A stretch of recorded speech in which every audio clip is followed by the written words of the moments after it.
Según publica a través de sus redes sociales la Fuerza Aérea Argentina, el jefe del Estado Mayor General de la Fuerza Aérea Argentina, Brigadier General Xavier Julián Isaac, se reunió esta mañana con autoridades de la empresa china National Aerotechnology Import and Export Corporation, CATIC.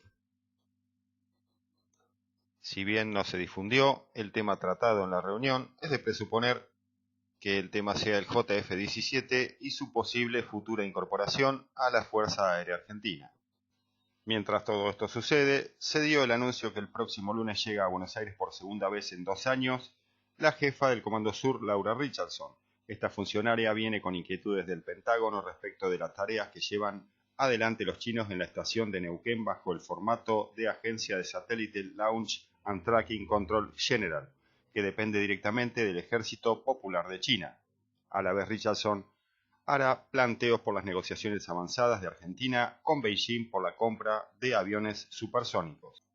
Cambiando de información, el ministro de Defensa, Jorge Tayana, presente en la Feria LAAD 2023, mantuvo reuniones con las comitivas de India y Turquía para interiorizarse en los sistemas de armas producidos en esos países. Las empresas nacionales de defensa sostuvieron rondas de negocios con firmas públicas y privadas de ambos países. Cambiando nuevamente de información, el ejército argentino informa que en Misiones, la Escuela Militar de Monte dio inicio al curso de especialista en combate en el monte.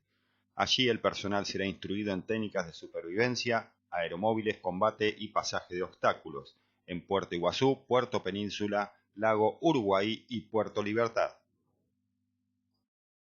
Cambiando nuevamente de información, la Fuerza Aérea Argentina anuncia que se llevará a cabo una nueva edición del Festival Aéreo Argentina Vuela.